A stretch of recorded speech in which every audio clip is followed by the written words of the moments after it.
민주당 이재명 대표가 어제 신년 기자회견을 가졌습니다. 시종일관 당당하고 여유 있었고 자신 있어 보이는 모습으로 회견에 임했습니다. 윤석열 대통령은 올해도 아직 신년 기자회견을 하지 못했는데 이재명 대표가 먼저 한 겁니다. 먼저 했다는 표현보다 윤 대통령은 어차피 안 할 거니까 민주당에서는 대표가 기자들에게 당의 입장 그리고 현안들을 설명하는 그런 자리였다 이렇게 볼 수 있겠습니다. 윤석열 대통령은 지난 2022년도 취임 100일 기자회견 한 번 하고 아직까지 기자들 앞에 제대로 나서지 못하고 있습니다.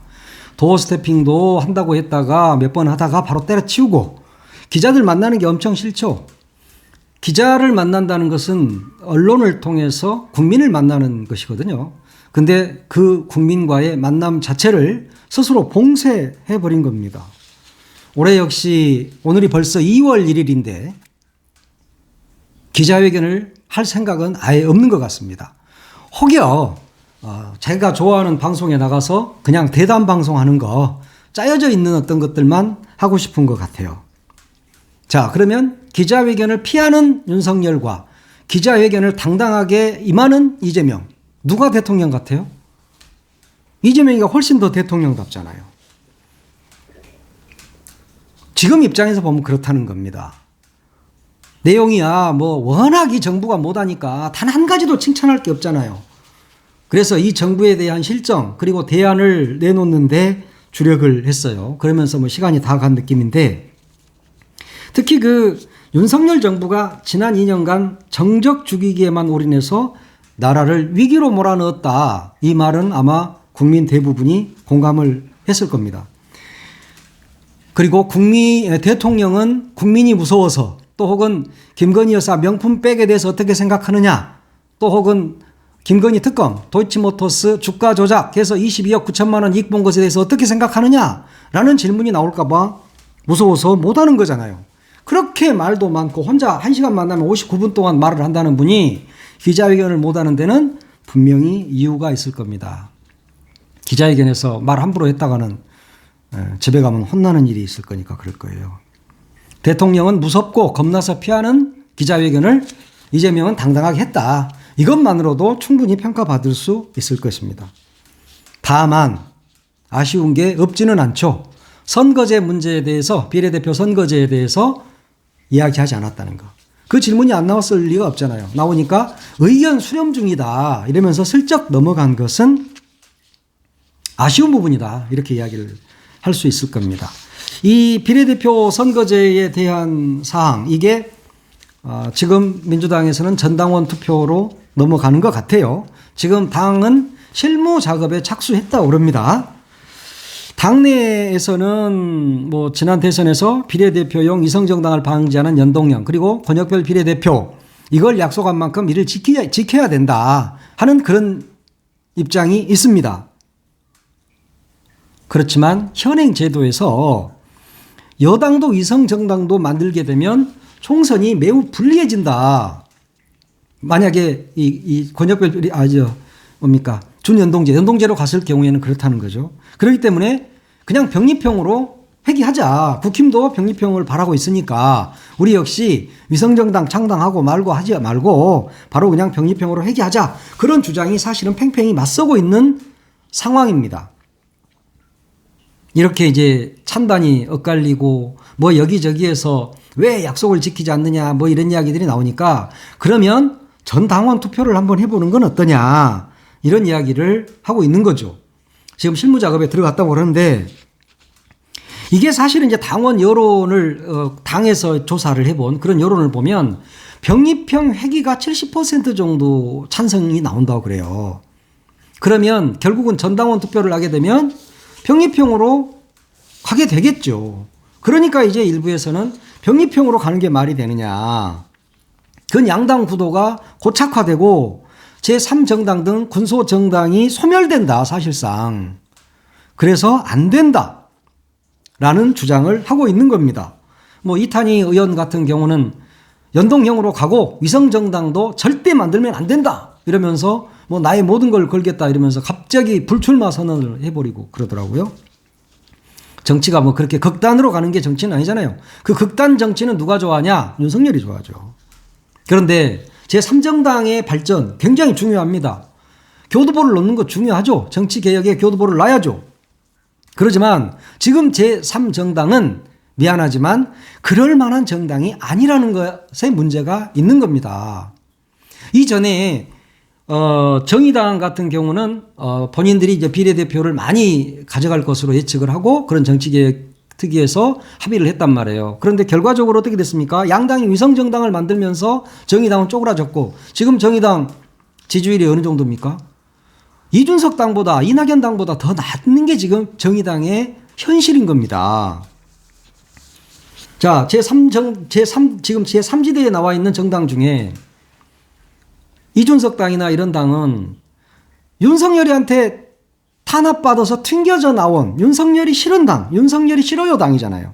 그리고 조응천, 이원우, 김종민 그리고 이낙연 이 사람들은 나는 이재명이 싫어요. 난 이재명이 너무너무 싫어요. 그래서 그냥 나온 사람들이란 말이에요. 이들이 제3당을 만들어서 대한민국의 정치 발전에 기여하겠다는 그런 어마어마한 뜻을 가진 것이 아니라 나는 윤석열이 싫어요. 나는 이재명이 싫어요. 그래놓고 밖에 나와서는 우리 한번 뭉쳐볼까? 그게 뭉쳐집니까 그게? 뭐 제3지대 빅 텐트론 같은 소리 하고 있어.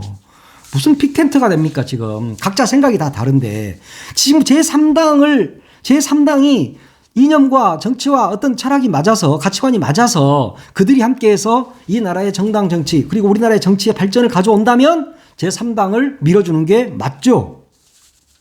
그렇지만 이들은 정치개혁과는 거리가 먼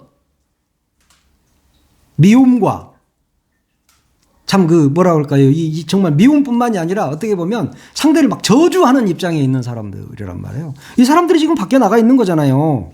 지금 양당 정치를 누가 만들어줬습니까? 정치인 여러분이 만들었습니까? 난 양당제가 좋다 나쁘다를 말하는 게 아니에요. 양당제를 누가 만들어줬어요? 국민들이 만들어줬고 유권자가 만들어줬어요. 이 정책이 이 양당제가 가장 최악의 나쁜 정당제라 하더라도 국민이 그렇게 만들어주는데 어쩌라는 거예요. 그러면은 국민의 뜻을 완전히 무시하고 정치인들 마음대로 세상을 한번 바꿔보겠다는 겁니까? 이 무도한 인간들아? 내가 이렇게 말하니까 갑자기 무슨 연동형을 완전히 막 찬성하고 병립형 혹시 찬성하고 이렇게 생각하는데 그거 아니고요. 국민을 무시하지 말라는 이야기야 내 말은. 네? 자, 현실적으로 국민의힘이 병립형을 주장하고 있어요. 만약에 연동형으로 간다면 나는 위성정당 만든다. 그래서 만들었어요. 이미 창당 발기인대회 열었고 국민의 미래라는 당 이름까지 정해버렸어요.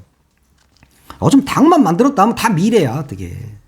미래 대연합 새로운 미래 이러더니 또 국민의힘은 국민의 미래 그거 뭐 나중에 미래끼리 다 뭉쳐 그냥 미래끼리 뭉치면 되겠네 보니까 국민의 미래당으로 새로운 미래인가 이낙연당 또 그리고 저쪽에 뭐요 미래 대연합 이렇게 해서 뭉치면 되겠네. 그러면 진짜 미래당으로 해서 다 하면 되겠네. 요즘 미래가 밝아야 되는데 이것들 때문에 미래가 더 어두워지고 있어 사실은. 이미 국민의힘은 병립형으로 가자고 던져놓고 만약에 민주당이 연동형으로 갈 때를 대비해서 위성정당까지 다 만들었어. 근데 민주당 내에서는 위성정당은 안 돼요 라고 질질 짜고 있어. 왜? 뭐 땜시? 왜요? 민주당은 아무래도 압박을 받을 수밖에 없겠죠. 정치개혁 발전으로 보면 그 연동형이 맞다고 하겠지만 현실적으로 그것이 맞느냐. 만약에 국민의힘이 연동형을 받고 위성정당을 우리는 만든다라고 말했기 때문에 그렇게 만드는데 민주당은 좋아 그러면 우리도 연동형하고 우리는 위성정당 안 만들고 대한민국 정치 발전을 위해서 그냥 모든 걸 헌신할게. 그러면 뭐예요 그게? 지자는 이야기잖아. 선거에서 그냥 질게 국민의힘 너희들이 일당을 하세요. 내가 그냥 2당하고 옛날에 민한당처럼 여당 이중대 할게요. 야당이라고만 하고. 지금 그러는 거 아니에요? 이걸 어떻게 봐야 되는 거죠? 정치는 현실이라면서요. 그런데 이게 뭐예요? 하여튼 그러나 저러나 민주당이 전당원 투표를 하겠다. 이건 정말 모양새는 빠집니다. 이재명 대표가 고육지책으로 이걸 선택했을 수는 있는데 지도자답지 않은 모습이다. 저는 그렇게 보입니다.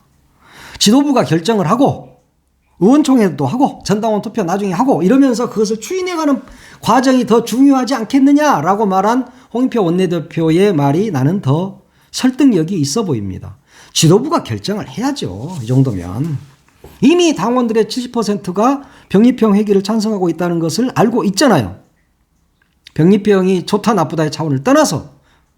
그런데 갑자기 다 뻔히 알고 있으면서 지도부는 쏙 빠지고 전당원 투표하자?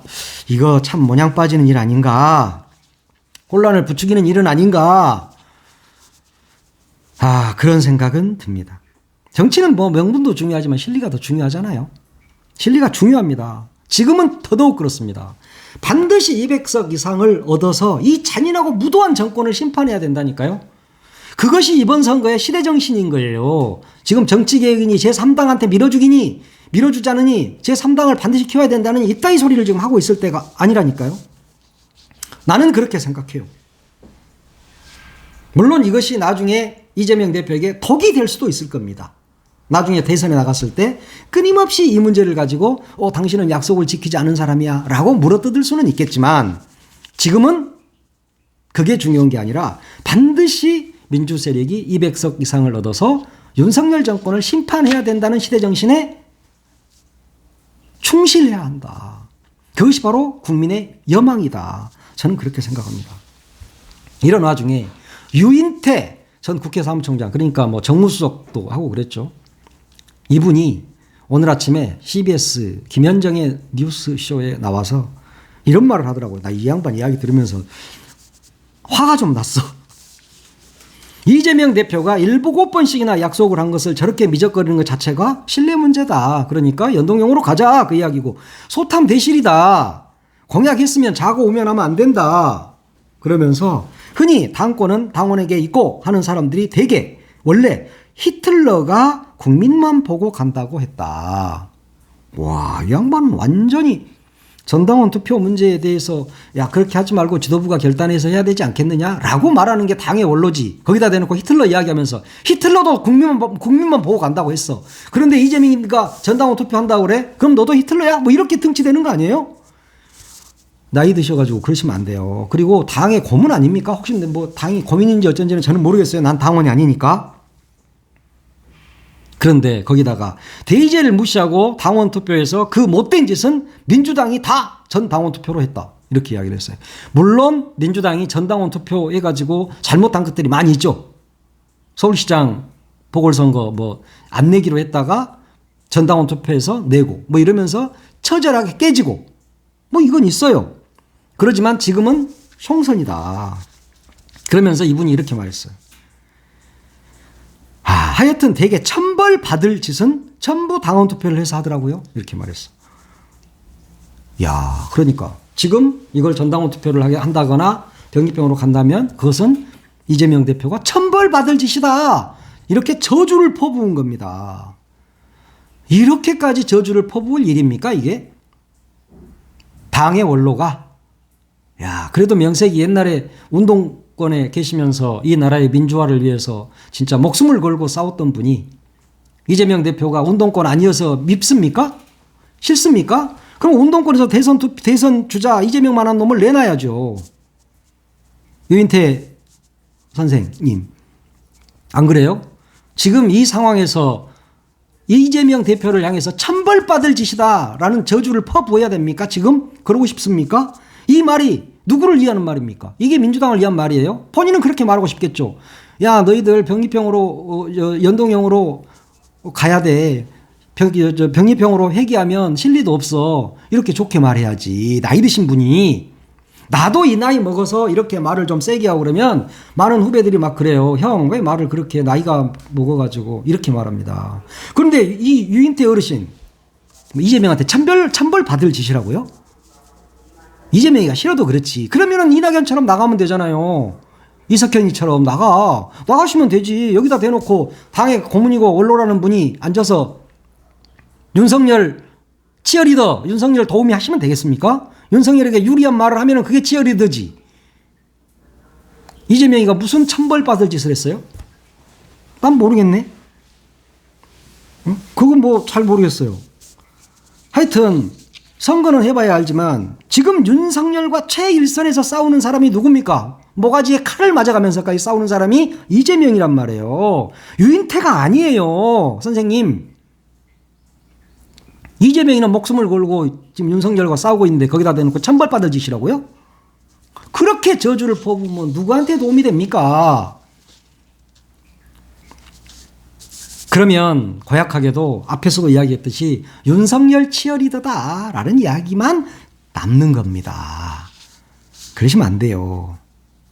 한동훈이도 어제 이재명 뭐 기자회견 보고 아무 말이나 막말을 막 하신 것 같아요. 뭐 이렇게 말을 깐죽댔는데 그러면서 뭐 경기지사 재임 당시 유용 의혹 이건 안 밝히냐 이렇게 했던데 나는 누구야? 얘 이름이 뭐지? 한동훈이한테 내가 물어볼게요. 너는 왜 핸드폰, 휴대폰, 아이폰 비번 안 까냐? 그거 까서 수사 협조하란 말이야. 그것도 못 가는 쫌팽이가 무슨 어디다 대놓고 아무 말이나 막한다고 말이야. 적당히 깐죽대고 그리고 유인태 선생도 적당히 좀 하십시다. 지금은 총선이 70일도 남지 않았어요. 이 와중에 막 뒤돌아서 총 갈깁니까? 천벌 받는다고요? 조심합시다. 서로. 나도 천벌 안 받으려면 조심할게요. 예. 유인태 선생도 조심하십시오. 천벌 받았다니요. 이재명 대표한테 그렇게 저주를 퍼부으면 안 된다. 지금 싸우는 장수는 이재명이다. 나는 개딸도 아니고 이재명 빠도 아니에요. 그렇지만 지금 상황은 저는 그렇게 보고 있다는 말씀을 드립니다. 네. 아이고, 목이 아프네. 오늘 여기까지 하겠습니다. 예.